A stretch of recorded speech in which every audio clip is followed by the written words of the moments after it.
Et nous retrouvons tout de suite Louis Alliot, qui est lui à Perpignan. Merci beaucoup, le maire de Perpignan, vice-président du Rassemblement national. Merci d'avoir patienté. Ça vous a permis d'entendre peut-être le président de la République, si vous ne l'aviez pas entendu.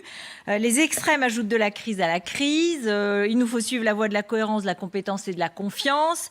Que répondez-vous au chef de l'État ? Écoutez, c'est lui qui vient, pour son premier déplacement, de se faire traiter de menteur dans le Sud, et notamment chez nous. Donc je pense que c'est avec sa politique qu'il est en train de chauffer à blanc un certain nombre d'extrémistes, surtout à gauche, il faut bien le dire, et que le mandat de M. Macron va être, je pense, particulièrement difficile pendant 5 ans, parce que quand on voit sur ces simples déplacements, on va dire électoraux ou préélectoraux, du président de la République, et que déjà il y a de la contestation dans la rue, j'imagine demain, quand tout le monde sera installé au Palais Bourbon, l'ampleur de la contestation dans le pays quand il va commencer à prendre les mesures sur la retraite à 65 ans et sur un certain nombre d'autres dossiers de santé, de l'hôpital et du reste, et du pouvoir d'achat. Et là, effectivement, on peut s'inquiéter pour la suite. Justement, sur le pouvoir d'achat, il a prévu qu'il y aurait un dividende salarié pour justement répartir un peu les fruits de l'entreprise, un triplement de la prime Macron, il y aurait l'indexation des retraites, le dégel du point d'indice des fonctionnaires, l'augmentation du point d'indice des fonctionnaires. Donc il y a un certain nombre de mesures, et puis un chèque alimentaire, ou en tout cas pour aider les familles, dès la rentrée. Tout ça, vous y êtes opposé ? Écoutez, dès la rentrée, d'abord, on verra bien.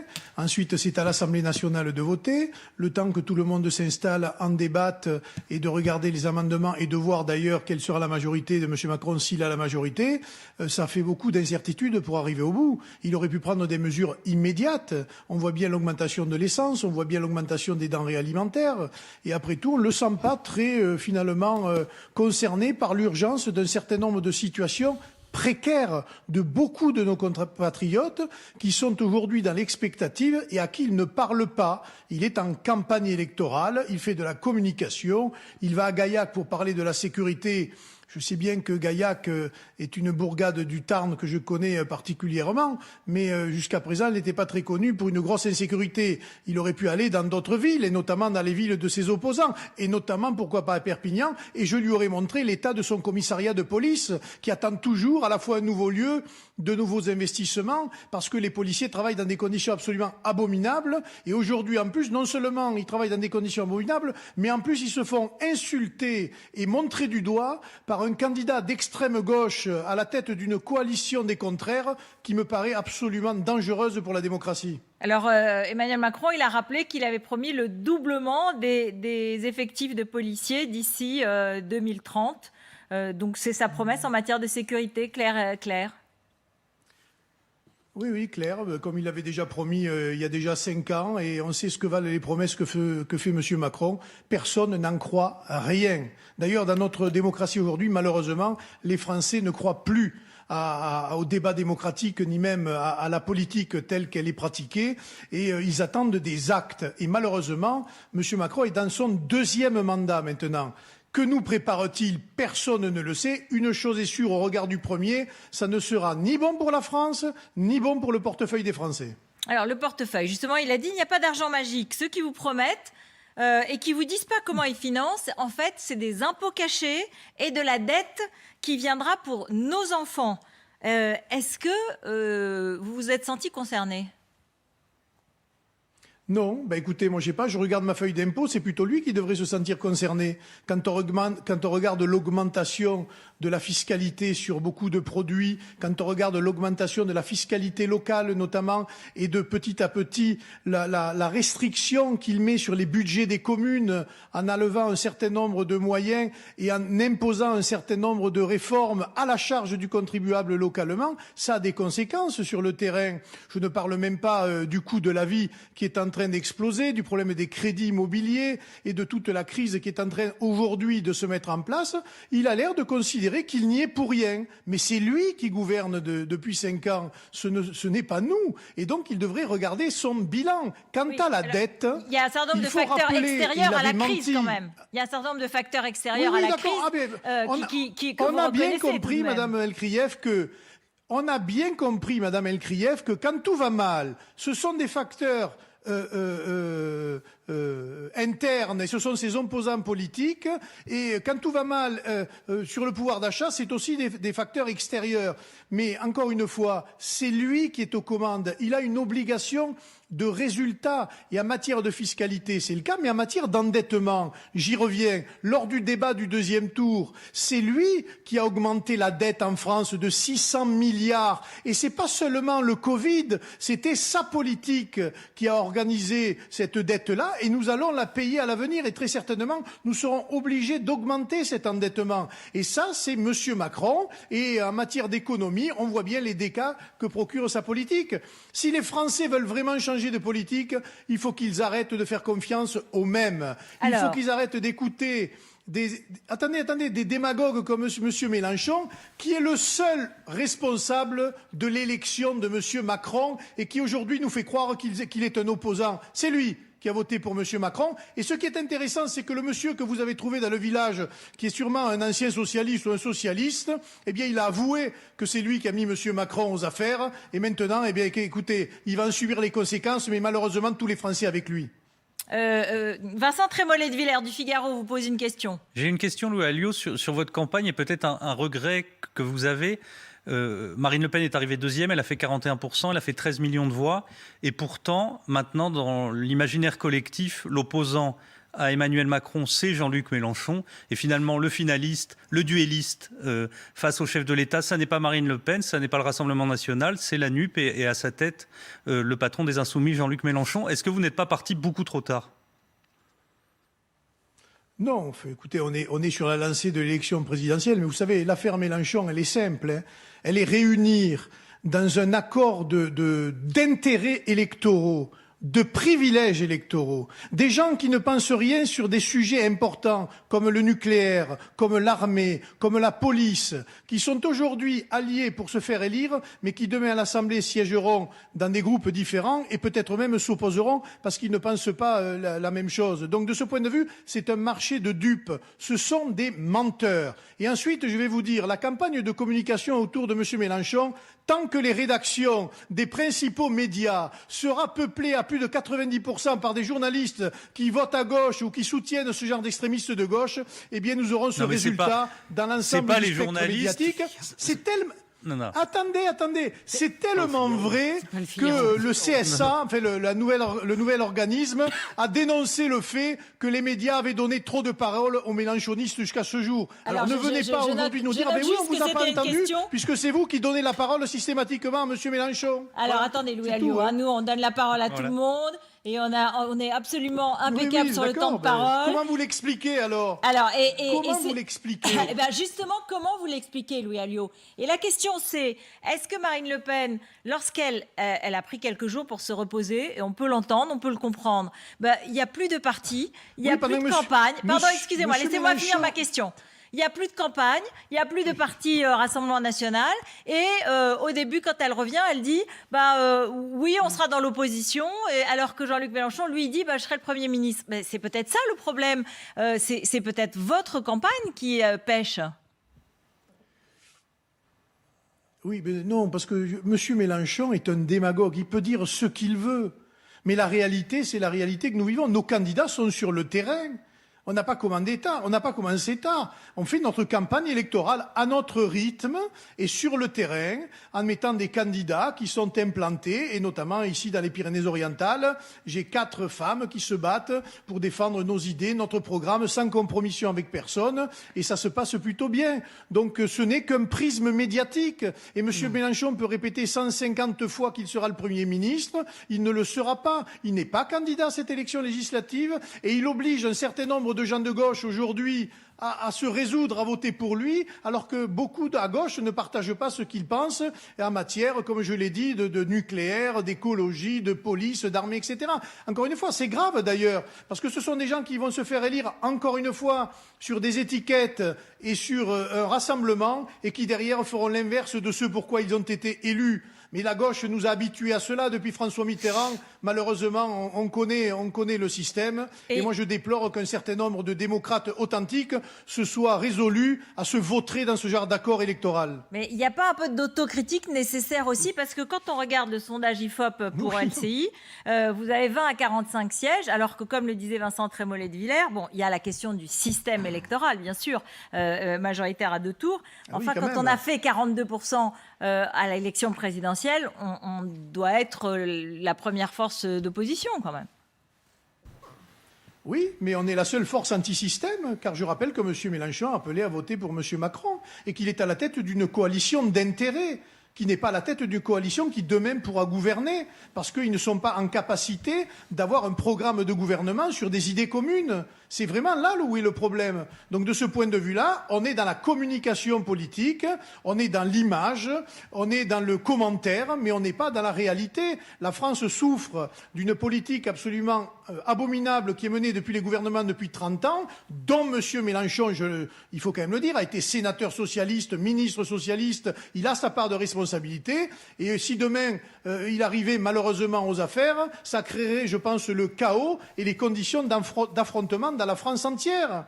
Parce que autant on a fait peur entre les 2 tours sur le prétendu risque d'une extrême droite qui n'existe pas, autant le risque de l'extrême gauche avec des idées qui mettent en cause la police républicaine, l'armée de la République et de la nation, ça me paraît beaucoup plus dangereux pour la France et pour l'avenir des Français. Renaud Pilat. Oui, Louis Alliot, quand on voit dans les sondages du moment, c'est votre électorat qui, pour l'instant, apparemment, est le moins mobilisé pour aller voter dimanche. Est-ce que vous pensez que ça va vous jouer des tours? Et deuxièmement, les réserves de voix, on voit qu'à chaque fois, vous avez un problème de réserve de voix qui fait qu'il y a ce fameux plafond de verre. Est-ce que cette fois-ci, vous pensez qu'il va sauter? Écoutez, moi j'ai été élu député la dernière fois, il y avait déjà ce plafond de verre et je l'ai fait sauter dans ma circonscription. Et on était dans des conditions particulièrement difficiles. Et aujourd'hui c'est beaucoup plus, j'allais dire, souple sur le terrain, beaucoup plus facile. Donc je pense que nous aurons des dizaines et des dizaines de députés parce que la situation est plus favorable. Mais à Perpignan, à l'élection municipale, on a réussi à casser ce plafond de verre, mais en défendant des idées, en défendant un programme. En vous notabilisant quand même. Nos électeurs, aujourd'hui... Sans l'étiquette RN. Pardon? En vous notabilisant un petit peu, sans l'étiquette RN. Oui, d'accord, mais en 2014 aussi, et c'était annoncé, je veux dire, c'était pas caché, donc c'était ma campagne électorale et elle a marché. Et là, j'allais dire, dans ces élections législatives, eh bien, c'est à nous, c'est ce que nous faisons tous les jours, de mobiliser notre électorat en leur disant, c'est simple, si vous n'allez pas voter pour nos candidats à ce premier tour de l'élection législative, eh bien, vous signerez un chèque à M. Macron et vous signerez malheureusement toutes les mauvaises mesures qu'il s'apprête à prendre contre votre pouvoir d'achat, contre vos retraites et contre l'avenir tout simplement de notre pays au sein de l'Europe. Donc, allez voter, voilà, c'est pas un droit, le droit de vote, c'est un devoir de citoyen. Car quand on n'a plus le droit de vote, c'est précisément là que les choses vont mal. Alors, essayons quand même de respecter ce pourquoi se sont battus nos grands anciens et allons voter, voilà. Allons voter, c'est essentiel pour la démocratie. Arlette Chabot. Louis Alliot, on a une enquête IFOP aujourd'hui sur la circonscription dans laquelle Éric Zemmour, vous le savez, candidat, ça se passe effectivement dans le Var. Il est devant le candidat investi par le Rassemblement national et au second tour, encore des duels face à la députée sortante qui appartient à La République En Marche. Il fait un meilleur score, il est battu de justesse, lui, alors que votre candidat est largement battu. À quel moment vous allez vous dire « Ah zut, on aurait dû faire alliance avec Reconquête » ? D'abord, ça reste une enquête d'opinion et notre candidat est dans la marge d'erreur de 2 points derrière Éric Zemmour. J'ajoute que notre candidat, il est implanté, il vit là-bas. Il était déjà candidat dans cette circonscription. Et la seule concurrence que l'on a, c'est M. Zemmour qui est venu sur ces terres-là. Je ne vois pas pourquoi on enlèverait notre candidat qui est implanté, qui vit là-bas, parce que Éric Zemmour serait venu tout d'un coup dans le golfe de Saint-Tropez se présenter parce qu'il y a une chance de gagner. Je trouve ça très politicien et très ancien système. Ça ressemble beaucoup d'ailleurs à ce que fait Mélenchon avec sa coalition de partis. Nous n'en voulons pas Battons-nous sur nos idées, sur nos programmes, et puis on verra au deuxième tour. Mais je suis persuadé que dans cette circonscription, notre candidat est en capacité de se maintenir au deuxième tour et peut l'emporter. J'en suis persuadé. Il reste encore quelques jours. Eh bien, ces quelques jours serviront à aller grappiller les voix qui nous manquent pour accéder au deuxième tour aujourd'hui. Est-ce que vous allez donner une forme de consigne de vote ou comment vous allez réagir, par exemple, lorsqu'il y aura des duels, et ils seront nombreux, entre un candidat à La République En Marche et un candidat Mélenchon? Écoutez, les électeurs sont libres. Ils feront selon leur conscience et je pense que nous n'avons pas, dans ce cas de figure-là, de consigne de vote à donner entre la peste et le choléra. Voilà, ça c'est clair. Toutes les voix qui iront à M. Mélenchon ou à M. Macron, finalement, seront des voix perdues, parce que ce soit les uns ou les autres, ils ont su se rassembler au deuxième tour de la présidentielle et se mélanger pour faire battre notre candidate. Donc, peu ou prou, ça sera la même politique, d'une manière ou d'une autre, avec une prime au danger démocratique que représente M. Mélenchon. Mais nous allons vers un avenir difficile. Et cet avenir difficile, c'est parce que politiquement, des décisions courageuses n'ont pas été prises en matière de sécurité, en matière d'immigration, en matière d'indépendance nationale. Et malheureusement, dans beaucoup d'endroits, les électeurs n'auront pas le choix de deuxième tour. Mais ce sont des électeurs, ce sont des citoyens. Et ils choisiront selon leur conscience. Moi, je ne me sens pas capable de leur donner des consignes de vote dans ce genre de situation. Vincent Trémollet-Villers. Lors des élections régionales, l'abstention vous a coûté très très cher. Vous aviez perdu entre 10 et 15 points par rapport à un certain nombre de sondages. Est-ce que vous craignez ce même scénario? Est-ce que vous voyez ce scénario se dessiner pour le premier tour des législatives? Non, je ne le crois pas. On a toujours été aux législatives victimes de l'abstention, mais pas au point des régionales et des départementales. Sur le terrain, on voit bien qu'il y a un excellent accueil. Marine a fait une excellente campagne. Elle est dans le souvenir de beaucoup. Et donc, beaucoup de personnes qui, en 2017, par exemple, ne s'étaient pas déplacées pour voter pour nous aux législatives, vont venir aux législatives voter pour nos candidats. Je ne suis pas très inquiet là-dessus. Mais voilà, c'est encore les quelques points qu'il nous faudrait de plus pour, progresser encore plus dans l'opinion et dans la représentation à l'Assemblée nationale. Un parti comme le nôtre, qui n'a pas finalement, qui ne passe pas d'accords électoraux politiciens, au majoritaire à 2 tours, si demain vous avez 50, 60, 70, 80 députés du Rassemblement national à l'Assemblée, ce sera une prouesse électorale. La vérité, c'est celle-là, car M. Mélenchon et sa coalition de dupes, finalement, tout le monde s'attend à ce qu'ils aient des députés, et pour cause, mais en revanche, nous, avec notre candidate, avec notre formation et nos idées, eh bien, nous serons bien les seuls à avoir défendu nos couleurs pour être représentés et défendre un programme, des idées et contester la politique de M. Macron à l'Assemblée nationale. Louis Alliot, est-ce que vous serez candidat à la présidence du Rassemblement national, puisque Marine Le Pen laisse entendre qu'elle n'a pas très envie d'y revenir et que pour le moment, Jordan Bardella est président par intérim? Écoutez, la question aujourd'hui, elle ne se pose pas. On aura tout loisir d'en discuter après ces élections législatives. La seule chose que je veux dire, c'est que ça fait 30 ans que je milite pour défendre ces idées patriotiques et que, effectivement, je prendrai toute ma part pour continuer à les défendre et à militer pour la France et pour l'intérêt des Français. C'est plutôt oui, ça, non? Donc voilà, donc ça n'est pas non. Oui. Et donc, on va y réfléchir, c'est ce que vous dites, mais en fait, ça vous intéresse. Je n'en sais rien. Mais c'est pas que ça m'intéresse. Voilà, moi, j'ai une ligne politique et je continuerai à la défendre. Voilà. Et donc, je serai l'une des voix qui portera cette ligne.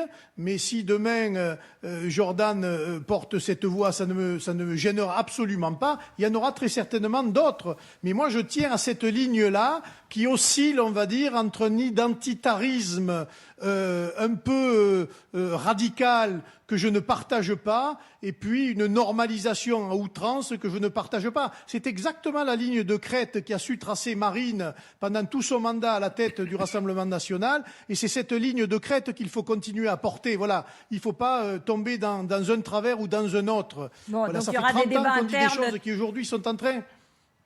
Exactement, parce que nous sommes une démocratie interne, ce sont nos adhérents qui en décideront, et de ce point de vue-là, je pense qu'on est assez exemplaire. Bon, je vous remercie beaucoup. Merci d'avoir répondu à toutes nos questions. Merci. Merci à tous les trois.